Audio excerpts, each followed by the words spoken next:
ہم اپنی ریاست یا اپنی ریاست کی پالیسی تو شاید نہ سمجھ پائیں گے، لیکن کوشش کرتے ہیں اس سیگمنٹ میں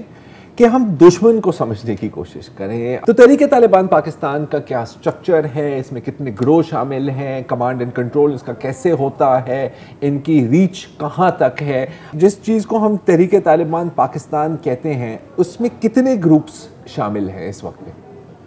دیکھیں زرار صاحب، جب 2018 کی ہم بات کر رہے ہیں، کیونکہ آبویسلی ہم پوسٹ آپریشن سینیریو کی بات کرتے ہیں اور ہم کہتے ہیں کہ ہم نے دہشت گردوں کی کمر جو ہے وہ توڑ دی تھی، تو اس ٹائم پر تحریک طالبان کے جو سپلٹ فیکشنز تھے اس میں تقریباً 9 گروپس تھے.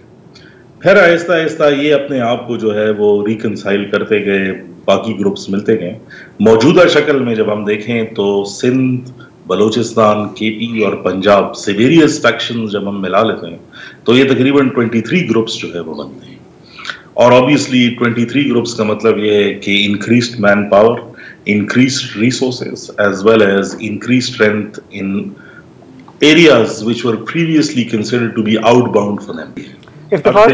ایک میں چیز چاہ رہا ہوں کہ میں مینشن کر دوں، یہ آپ کا بھی تجربہ ہوگا، ہمارا بھی ہے، کہ پہلے جب یہ اس طرح کے حملے ہوتے تھے تو ہم دیکھتے تھے کہ ان کا جو کلیم ذمہ داری لینے کی جو بات ہوتی ہے یہ سوشل میڈیا پہ کرتے تھے یا فون کے ذریعے کرتے تھے، لیکن ہر بار آپ کو کنفرم نہیں ہوتا تھا کہ انہوں نے کیا یا نہیں کیا، اور کبھی کبھی یہ اپنی اہمیت زیادہ دکھانے کے لیے کلیم لے لیتے تھے پھر ڈینائی کر دیتے تھے. تو ان کی ہر بات کو آپ نے ذرا ایک پنچ آف سالٹ کے ساتھ بھی ہمیں ہمیشہ لینا ہوتا ہے. یہ بتائیے گا کہ یہ جو ٹی ٹی پی کی ابھی جو ہم بات کر رہے ہیں، ٹی ٹی پی 2.0، مطلب یہ طالبان کے کابل میں آنے کے بعد والی جو ٹی ٹی پی بن رہی ہے، منظم ہو رہی ہے، اس کی جو لیڈرشپ ہے، حافظ گل بہادر کا ہم بہت سنتے ہیں، ان کی جو مین کمانڈرز ہیں یہ اس وقت کہاں ہیں؟ یہ ادھر ہیں یا یہ ادھر ہیں؟ دیکھیں ایک بات تو بہت کلیئر ہے، ٹی ٹی پی، حافظ گل بہادر جو ہے وہ ٹی ٹی پی کا حصہ نہیں ہے.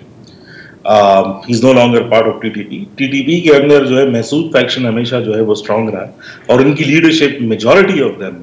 Are all in Afghanistan. یہ بات بالکل کلیئر ہے، اس میں کوئی دوسری بات نہیں.